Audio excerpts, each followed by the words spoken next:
शिमला के जो हमारे व्यापार मंडल के साथी हैं और व्यापार मंडल के साथ साथ जो हमारे स्ट्रीट वेंडर्स एसोसिएशन हैं,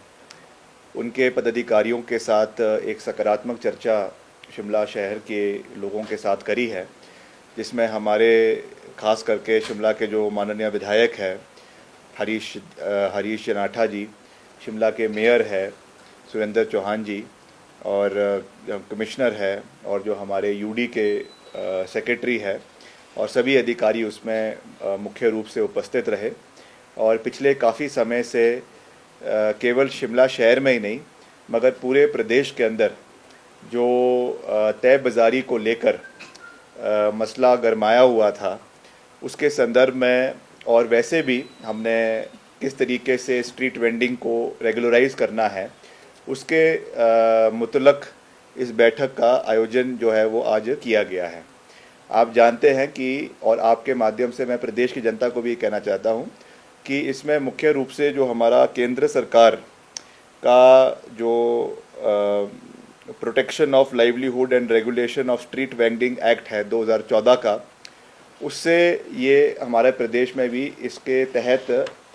वेंडिंग को जो है वो किया जाता है। इस कानून के तहत इसमें कुछ जो है संशोधन हमारे जो है प्रदेश सरकार के माध्यम से भी लाए गए हैं।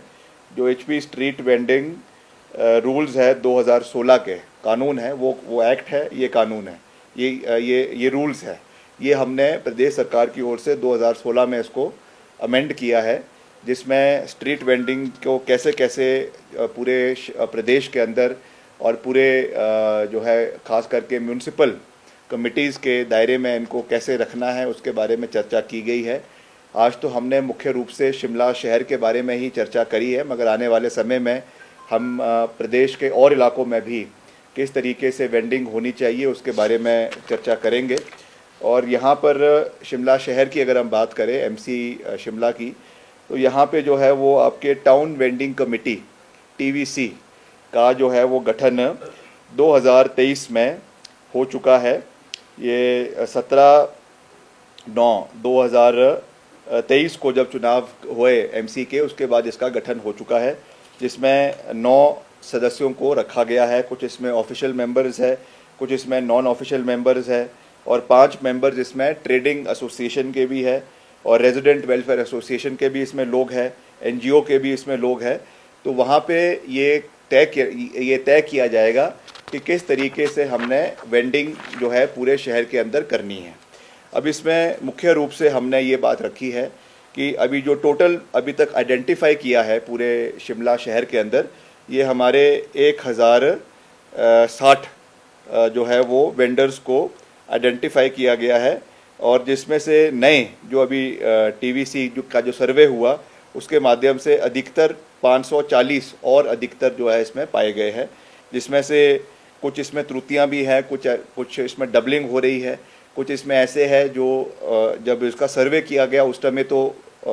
पाए गए हैं मगर बाद में मौके पर वो दिखे नहीं हैं। तो इसके लिए हमने कड़ा संज्ञान लिया है, और जगह जगह पे खास करके पूरे शहर के मैंने डिपार्टमेंट को ये निर्देश दिए हैं कि जो हमारा इसमें हाई डेंसिटी एरियाज़ है, जैसे आपका राम बाज़ार है या लक्कड़ बाज़ार है या आपका जो है मिडिल बाज़ार है, जहाँ पे ज़्यादा से ज़्यादा स्ट्रीट वेंडिंग जिस इलाकों में होती है, वहाँ पर थोड़ा रेट जो आपका है उसको हाई रखा जाए और बाकी एरियाज़ में उसको कम रखा जाए, ताकि इसमें बराबर तरीके से जो हमारे वेंडर्स हैं उनको भी नुकसान ना हो और जो व्यापारी लोग हैं उनको भी इसकी नुकसान ना हो। इसमें डेजिग्नेटेड तरीके से जो है आपके ब्लू लाइन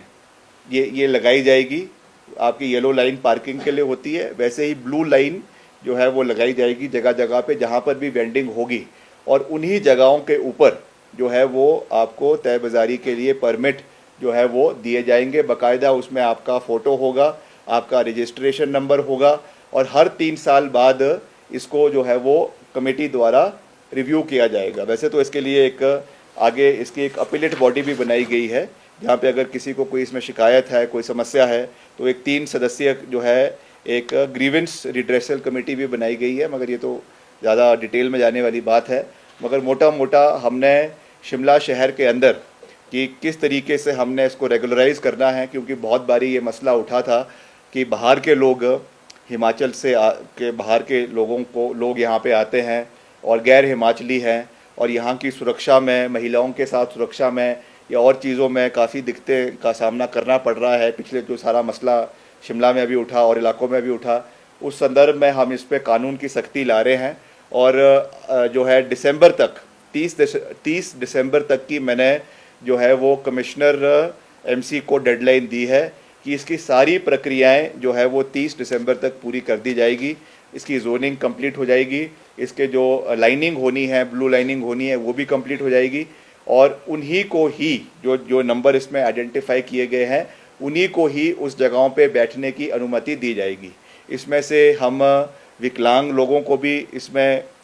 कुछ परसेंटेज में प्राथमिकता देंगे, कुछ विधवा महिलाओं को भी इसमें प्राथमिकता दी जाएगी, कुछ जगहों पे हैंडीकैप तो मैंने कह ही दिया, विकलांग, या इसमें और जो हमारे इकोनॉमिकली वीकर सेक्शन के लोग हैं उनके इनकम क्राइटेरिया के हिसाब से उनको भी इसमें रखा जाएगा। और कुछ परसेंट हमारा जो एससी एसटी है या ओबीसी है उनके लिए भी कुछ परसेंट इसमें, क्योंकि ये केंद्र सरकार का कानून है तो हमको उसको भी मद्देनज़र रखना है, उसके तहत इसको भी रखा जाएगा। तो उसका पूरा फ्रेमवर्क जो है वो टीवीसी, जो जैसा मैंने आपको कहा, जो टाउन वेंडिंग कमेटी है वो बना रहा है, और ये हमारा जो एमसी कमिश्नर है, एमसी के मेयर है, उनकी अध्यक्षता में ये बनाया जा रहा है। और इसकी हम रेगुलर इसकी मॉनिटरिंग करेंगे ताकि ये पूरे इसका जो लेटर एंड स्पिरिट है उसमें ये इम्प्लीमेंट करवाया जाए, क्षेत्र के लोगों को कोई समस्या ना हो, इसका ध्यान रखा जाएगा। और ख़ास करके रविवार के दिन भी जो संडे बाज़ार लगता है उसमें भी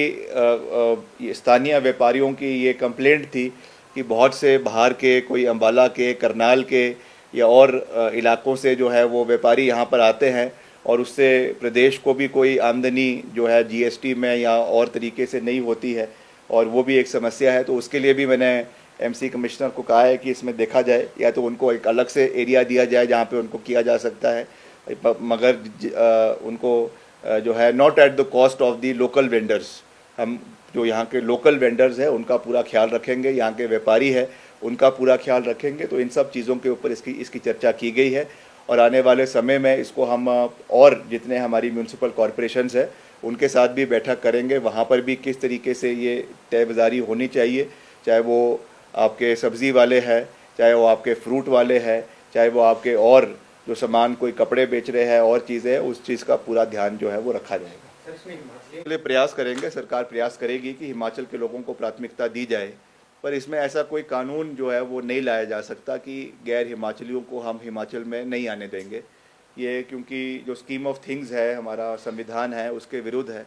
और पूर्व में भी कई जगहों पे कई रोज़गार के संबंध में या और चीज़ों में इस तरीके के प्रयास सरकार ने किए हैं, मगर वो चीज़ हमेशा जो है वो हाई कोर्ट से, सुप्रीम कोर्ट से जो है वो रद्द हो जाती है। इसलिए हम इस तरीके का कोई कानून नहीं ला सकते हैं कि हम बाहर के लोगों को हिमाचल में नहीं आने देंगे, मगर ये ज़रूर है कि वेंडिंग में प्राथमिकता जो है वो हिमाचल के और स्थानीय क्षेत्र के लोगों को मिलेगी। इसके लिए हम ज़रूर प्रयास